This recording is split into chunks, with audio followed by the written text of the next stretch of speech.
అనగా సెప్టెంబర్ 5వ తేదీన ఉపాధ్యాయ దినోత్సవాన్ని జరుపుకుంటాం. ఉపాధ్యాయ దినోత్సవాన్ని మనం ఎందుకు జరుపుకుంటున్నామంటే డాక్టర్ సర్వేపల్లి రాధాకృష్ణ గారి పుట్టినరోజు సందర్భంగా మనము ప్రతి సంవత్సరము ప్రతి పాఠశాలలో ఉపాధ్యాయ దినోత్సవాన్ని జరుపుకుంటున్నాం. ఆ రోజున అందరూ కూడా ఉపాధ్యాయులని సన్మానించి ఉపాధ్యాయులు చేసినటువంటి సేవలని అందరికీ తెలియజేస్తారన్నమాట.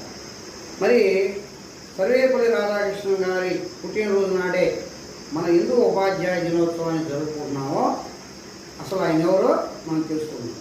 సర్వేపల్లి రాధాకృష్ణ గారు 1888వ సంవత్సరంలో సెప్టెంబర్ 5వ తేదీన తమిళనాడులోని తిరుత్తని అనే గ్రామంలో వీరాస్వామి సీతమ్మ అనే దంపతులు జన్మించారు.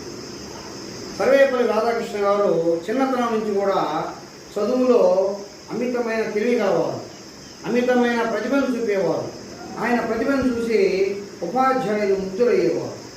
సర్వేపల్లి రాధాకృష్ణ గారు చక్కగా చదువుకొని చిన్న వయసులోనే పెద్ద పెద్ద కాలేజీలలో ప్రొఫెసర్గా, ఉపాధ్యాయుడిగా ఎన్నెన్నో ఉన్నత పదవులనే ఆయన పొందారన్నమాట.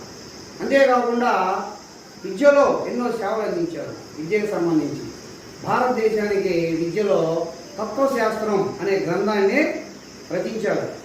అంటే ఈ గ్రంథంలో విద్యకు సంబంధించిన ఎన్నో విషయాల్ని చక్కగా వివరించారన్నమాట.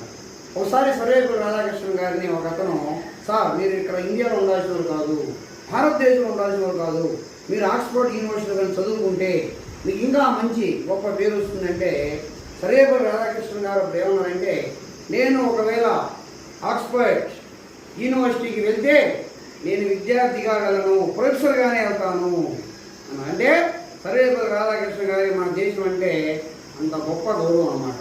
సర్వేపల్లి రాధాకృష్ణ గారి సేవకి గుర్తింపుగా మన భారతదేశం ఆయన్ని ఎన్నో బిరుదులతో సత్కరించింది. ఆయనకి భారతరత్న అవార్డు ఇచ్చింది.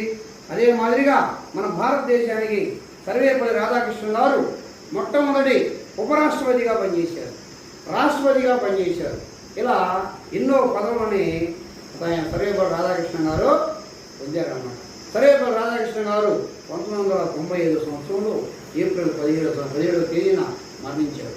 ఆయన పుట్టినరోజు నాడు ఒకసారి ఆయన దగ్గర చదువుకొని గొప్పవారైనటువంటి విద్యార్థులు ఒకసారి ఆయన్ని సన్మానించడానికి వెళ్ళినప్పుడు ఆయన ఏమన్నారంటే, శిష్యులారా నన్ను మీరు సన్మానించవద్దు,